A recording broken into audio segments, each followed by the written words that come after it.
Olá, pessoal. Professor Carlos Wilker. E chegamos à nossa última aula de história. Pois é, pessoal. Essa é a nossa última aula desse período aí de aulas gravadas, de aulas online.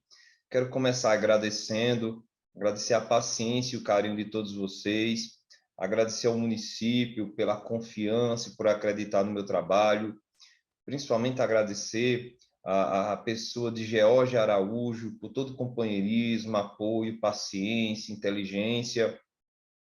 Quero agradecer meus amigos e a minha família que estiveram ao meu lado aí nos últimos 2 anos, em situações difíceis que eu enfrentei, e agradecer principalmente não só a minha esposa, mas também minha amiga, ok? Que sempre esteve ao meu lado aí, como esposa, como amiga, como companheira. Agradecer imensamente a ela. E eu quero dedicar essa aula e todas as aulas e todo o meu trabalho nesses últimos 2 anos, quero dedicar a essas duas pessoas que estão aqui na tela diante de vocês. À esquerda temos o Aleph e à direita temos a Helena. São meus dois filhos, que infelizmente já estão falecidos. O Aleph faleceu em 2011 e a Helena faleceu em março deste ano. Então, eu dedico a eles todo o meu esforço, todo o meu trabalho, dizer que a memória deles é a minha grande inspiração e a minha grande injeção de ânimo e o que me faz querer continuar. Ok, pessoal? Tendo dito isso, vamos para a nossa última aula. Vamos falar sobre a mineração no Brasil. Lembrando que isso aqui é uma revisão do conteúdo já visto. Então, vamos falar sobre o início da mineração no Brasil, as mudanças sociais e econômicas, a atuação da coroa portuguesa na região mineira, citar algumas revoltas ocorridas pela exploração aurífera, o declínio da exploração do ouro e as consequências da descoberta do ouro. Então, vamos revisar alguns desses tópicos. Mineração no Brasil. A crise do açúcar, que é chamada de ouro branco, foi uma das causas que vai diminuir a produção de açúcar e vai meio que abrir caminho, entre aspas, na verdade, o ouro abrir seu próprio caminho para começar a se destacar na economia brasileira. Então, vai haver uma crise do açúcar devido à concorrência com as Antilhas. Antilhas é um arquipélago de ilhas que eram de exploração holandesa no final do século XVII. Então, no final do século XVII, o açúcar ele está em crise no Brasil. A produção de açúcar, a venda e tudo mais está em crise no Brasil. E aí, como é que faz para resolver essa crise financeira? Houve um incentivo às bandeiras. As bandeiras eram grandes expedições, não, às vezes nem tão grandes, que partiam da região de São Paulo, Brasil adentro. E elas tinham como objetivo a captura de escravos fugitivos, o aprisionamento de indígenas e a busca por metais preciosos. Inclusive, essas bandeiras, essas expedições, que eram feitas pelos bandeirantes, famosos bandeirantes, serão um dos responsáveis pela quebra ou a violação ali da linha do Tratado de Tordesilhas. Então, temos uma grande importância aqui nesse processo dos bandeirantes e das bandeiras. No final do século XVII e início do século XVIII, os bandeirantes eles encontram metais preciosos no Brasil, lá na região de Minas Gerais. E aí vai começar uma grande mudança na economia e na sociedade brasileira a partir dessas descobertas. Temos aqui algumas imagens representando essas regiões que ficavam lá em Minas Gerais, ok, pessoal? Haviam basicamente duas formas de exploração do ouro. Temos a lavra, que meio que você fica cavando ali, procurando, e a faiscação, que você coloca meio que uma peneira ali na água e sai balançando ali até encontrando as pepitas de ouro. São basicamente duas formas de exploração. A lavra, grandes extrações jazidas, exigiam técnicas, ferramentas e muitos escravos para esse trabalho. A faiscação é uma exploração simples, feita nos leitos dos rios, com auxílio da bateia, que é uma bacia rasa, cônica, feita de madeira ou metal. E era praticada por pequeno número de escravos. Falando em escravos, é importante salientar que no período do ouro é o período em que mais entra cativos, mais entram africanos escravizados no Brasil.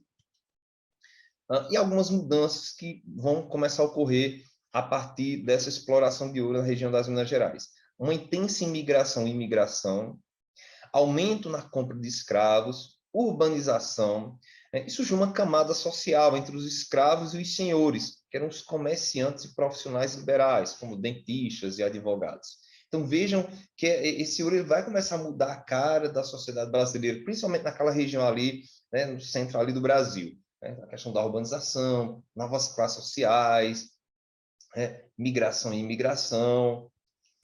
Temos aqui algumas imagens, cidades de Mariana e Sabará, né, e ao lado aqui, Vila Rica, que são cidades que vão se desenvolver, vão crescer e vão sofrer mudanças a partir da mineração. Aqui temos o caminho percorrido pela busca do ouro, né? Que originou estradas e ligações importantes, né? Para a criação de todo o território da colônia, né? Porque começa a chegar gente, sai gente, né? Aumenta a circulação de pessoas, e isso vai originar estradas e caminhos. A extração dos metais preciosos, como principal atividade econômica mineira, gerou grande dependência com o comércio externo, né? Entre as capitanias e a exportação, porque realmente é um grande boom, né? Um grande crescimento na economia do Brasil, essa questão do ouro. Tudo bem, como a gente vinha aulas passadas, meio que um triângulo, sabe? É uma pirâmide, desculpa, né? Tem um grande boom e depois tem uma grande queda. Professor, e o açúcar?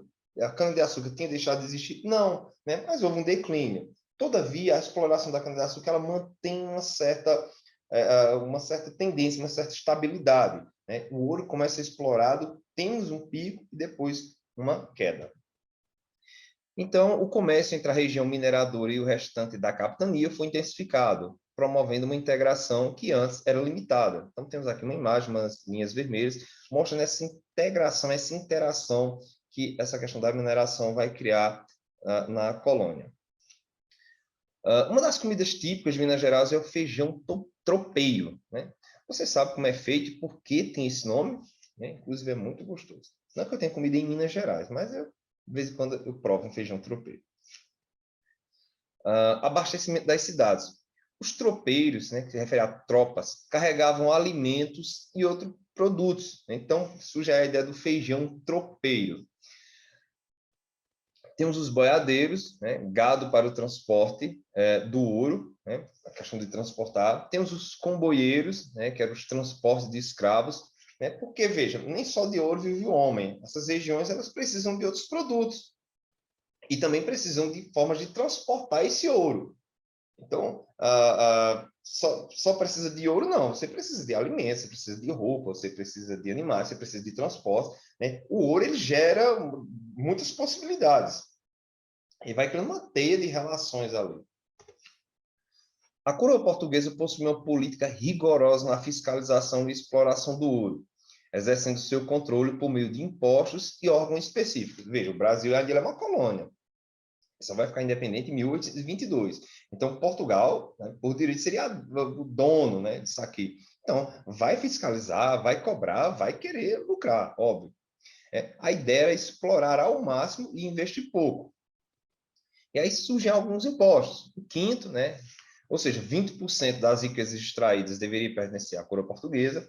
Temos a captação, que era um imposto sobre o número de escravos. Temos a derrama, que não é um imposto, mas é a cobrança através da força do quinto atrasado. Ou seja, é uma cobrança de um imposto sobre outro imposto. É meio que uma espécie de juros, vamos colocar assim. Quinto, novo valor do quinto, posteriormente foi estabelecida a quantidade de 1.500 quilos de ouro. Então, esses são alguns dos principais impostos. Né? O quinto, a captação e a derrama.